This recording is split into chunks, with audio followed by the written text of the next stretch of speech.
সামান্য পরিমাণ কারো প্রতি কোনো জুলুম করা হবে না। তুওয়াফা কুল্লু নাফসিন, আমাকে আপনাকে প্রত্যেককে তুওয়াফা দেওয়া হবে পরিপূর্ণভাবে, মা কাসাবাত, আমি আপনি যা করেছি দুনিয়া এটা পরিপূর্ণভাবে দেওয়া হবে। ওয়া হুম লা ইউজলামুন, কোন প্রকার সামান্য কমানো বাড়ানো হবে না। এই আয়াতে আল্লাহ বললেন মরণ থেকে পালিয়ে বেড়াও, শেষের দিকে বললেন মরণের পর আমি তোমাদের কর্মপন্থা সম্পর্কে তোমাদেরকে আমি জানিয়ে দিব।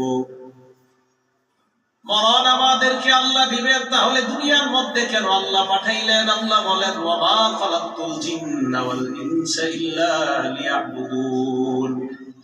সূরা জারিয়াতের 56 নম্বর আয়াতে আল্লাহ বলেন আমি মানুষ এবং জিন বানাইলাম লিয়াবুদুন, আমি আল্লাহর ইবাদত করার জন্য।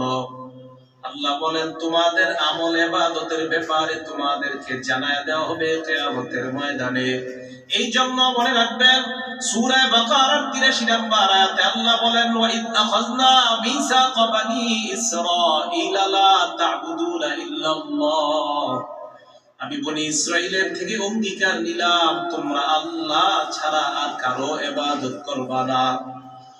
সূরা বনি ইসরাঈলের 23 নম্বর আয়াতে আল্লাহ বলেন রাব্বুকা আল্লাহ তা'বুদুনা ইয়্যা, আল্লাহ ফয়সালা করেছেন তোমরা ইবাদত করবা একমাত্র আল্লাহর।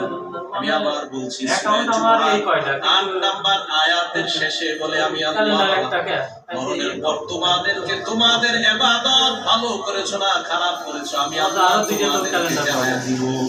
অন্য আয়াতে আল্লাহ বলেন আমি তোমাদেরকে দুনিয়াতে রেখেছিলাম শুধুমাত্র আমি আল্লাহর ইবাদত করার জন্য। সূরা আম্বিয়া 25 নম্বর আয়াতে আল্লাহ বলেন ওয়া মা আরসালনা মিন ক্বাবলিকা মির রাসূলিন ইল্লা নূহি ইলাইহি আন্নাহু লা ইলাহা ইল্লা আনা ফা'বুদুন। আল্লাহ বলেন ওয়া মা আরসালনা মিন ক্বাবলিকা মির রাসূল, আমি আপনার পূর্বে যত রাসূল দুনিয়াতে পাঠাইলাম ইল্লা নূহি ইলাইহি, সবাইকে আমি এই ওহী প্রেরণ করলাম আন্নাহু লা ইলাহা ইল্লা আনা, আমি ছাড়া কোনো ইলাহ নাই, ফা'বুদুন, তোমরা আমারই ইবাদত করো।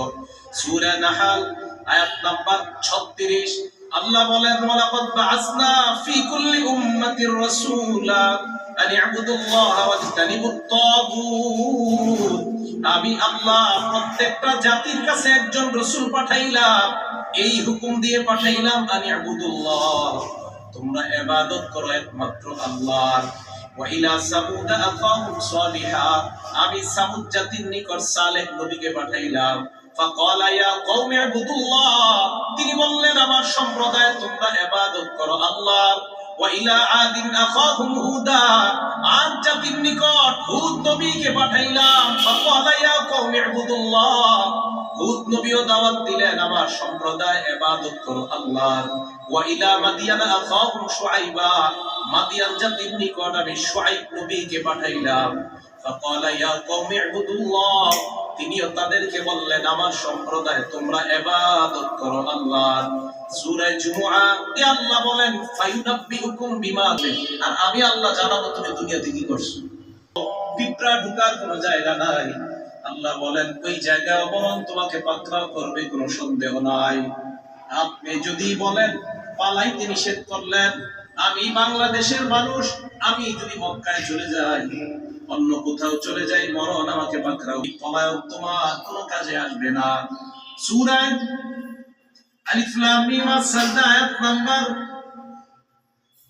11 নম্বর আয়াতে আল্লাহ বলেন কুল, নবী আপনি বলেন ইয়াতাওয়াফাকুম মালাকুল মাউত, তোমাদেরকে মরণ দিবে মালাকুল মাউতিল্লাযী উকিলা বিকুম, ওই ফেরেশতা যেই ফেরেশতাকে তোমার সাথে নিযুক্ত করে তোমাদেরকে মৃত্যু দিবে, ওই ফেরেশতা যে ফেরেশতা তোমার সাথে নির্ধারণ করবে, মালাকুল মাউত মৃত্যুর ফেরেশতা, আল্লাযী উকিলা বিকুম যে ফেরেশতা তোমাদের সাথে নিযুক্ত করা হয়েছে।